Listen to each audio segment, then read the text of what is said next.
guys, so I am currently getting ready, and so someone requested like a day in my life type of video as a DODEA teacher, so I'm going to just do just that.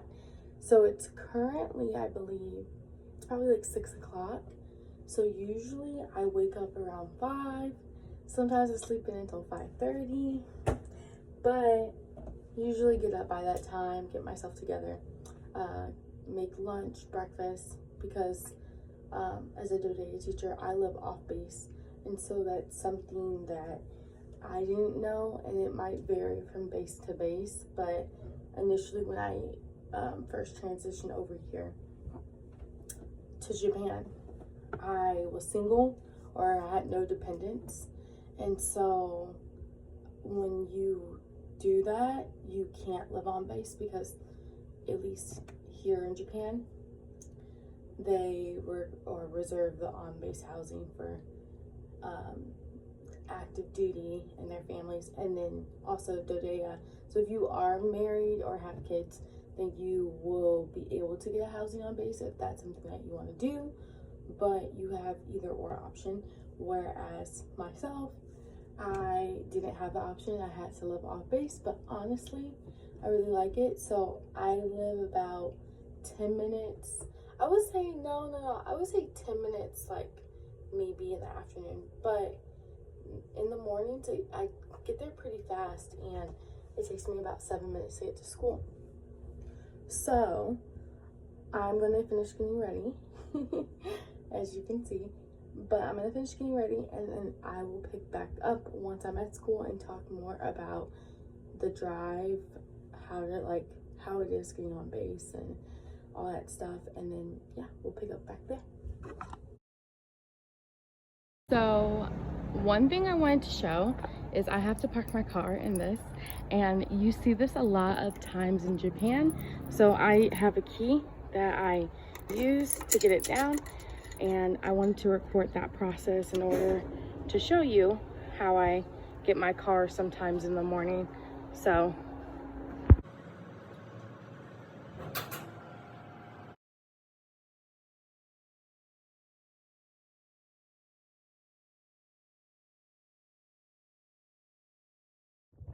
there's the infamous 7-Eleven. I think there's actually one at this corner and then one at that corner. So I wanted to kind of come on here and talk about getting on base. So I have to, you'll as a teacher, you'll get a CAC. And so that's essentially like your ID showing like you live on the base or you work on the base, and like essentially proves that, oh yeah, I'm coming on here, blah, blah, blah. So that's not really like a strenuous process. There's guards at the gate, so you'll pull up, give them your CAC, they'll scan it, and they'll be like, all right, usually the most of the times they'll be like, have a good day, all right, or they'll just be like, all right, thank you, you know, and you just move along. And so it probably takes, the school is about maybe a few minutes from the gate. It's not right there at the gate, but you have to like drive into the base to get to the school. So right now I'm actually pulling up to the parking lot because we have to park. Our school is behind, or not behind, but the parking lot is behind the school. And so sorry about that, I am parking. And that's another fun fact about here, is that I think since the parking spots are so small, or just even the cars are so small, if you haven't noticed, Japan has way smaller cars than the US. A lot of people park like reverse. So luckily I have my handy dandy backup camera, so it's not that hard.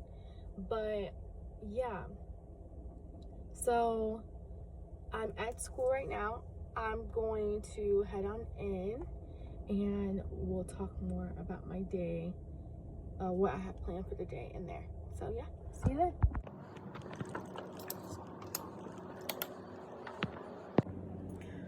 So I usually use the school about 7 o'clock. Contract hours are 7:35, and then kids don't start coming in until 7:50. So I get here pretty, well, decently early to get myself together. I usually stop at the lounge, we have coffee. But anyways, enough about that. So basically I'm probably gonna start getting ready for my day. So planning, or I've already kind of planned what the kids are gonna do, but just prepping everything for that. And then also too, I have a duty at 7:40. I walk the kindergarten bus riders, so I have to go do that. And yeah, I'll just kind of go about my day. It's a little bit different than a regular classroom teacher schedule because I see smaller groups at specific times. So I do have that flow, but there are times where I have planning gaps or data collection gaps where I'm looking at data, analyzing it, and also maybe even testing. So there's other stuff that comes along with it. But yeah, so I'm gonna begin my day and I will meet you guys back here probably around my lunchtime. All right, you guys, so I am on my lunch, and in about like maybe 15 minutes I'll go to my recess duty because I have recess duty. Sorry about that. I have recess duty with 2nd grade, so looks like I'm looking outside. It looks like we're probably gonna go outside, but anyways, other than that, yeah, so I'm done with my morning portion. After this, I'll work with kindergartners because technically I can't pull them yet, but I can still push into classrooms. So I'll push into one of the classrooms today and yeah, work with them. And then the rest of the afternoon, honestly, after that is data input, data collection, grading papers. We're finishing up some assessments, but I did want to talk more about like the end of the day. So I know I mentioned earlier that 7:35 is contract hours, and then we get out at 3:05. So I believe it's about 12:05 right now. So more than halfway done. So I'll probably see you guys on my way home from school, and then we'll do like the debrief and me talking about different stuff that hopefully I haven't gone over yet. But oh yeah, if you guys want more information about my role as a math support specialist, please let me know in the comments below. I will be happy to make a video about that and that journey. So other than that, yeah, I'll see you guys this afternoon.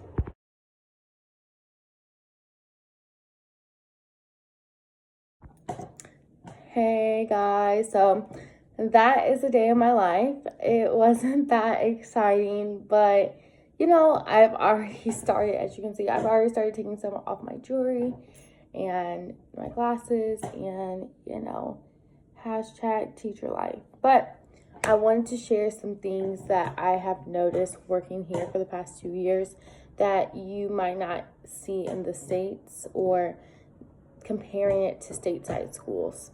So one thing that I notice is a lot of the times you're not going to have that teachers who've been working there for maybe a long time.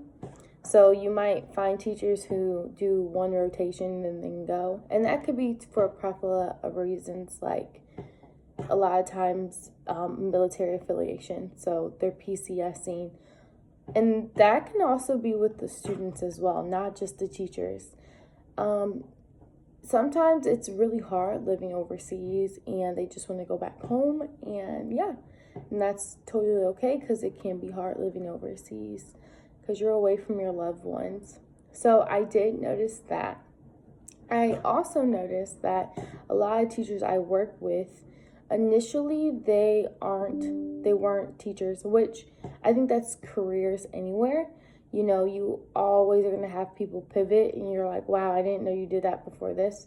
But it seems like they either come from which for the most part, it makes sense, like a military background. And so either it's that or they have been teaching for a while.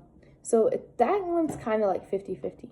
But I did notice that, like, in my old school, I feel like you would ask that person, they'd be like, yeah, I've been in education, just in education for X amount of years, which is nice. And then, but the other one too is totally fine.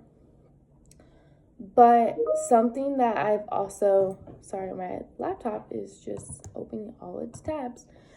So something that I've also noticed that is kind of cool, and this might sound kind of silly, but when you go on vacation, a lot of times you're not telling, when I'm talking to my friends, I'm not usually saying, oh, yeah, I'm going to Florida. I'm usually saying I'm going to like other parts in this country. So when it comes to holidays, and that can also be hard with the family thing, but holidays, short breaks, you almost sound like you're like traveling internationally, which is really good because, I have been to countries I've never even thought I would go to. So that is also something that I have noticed differently here, or something that is different here rather than when I worked in the States. Other than that, those were some small, if you want to know more about, I guess, about the small quirks about living overseas, like the parking gate I showed you guys, and the other stuff like driving onto base and having your ID and like having to like show it to a guard. Like, I would love to make a video just talking about that, or let me know what you want to hear more about, because I am happy to make content. So thank you to shout out to the person who told me to make this video, because yeah, I really appreciate it. And well, other than that, I'll end this video here, but make sure to follow me on all platforms, Woke Teacher. And yeah, I'll see you next time. Bye.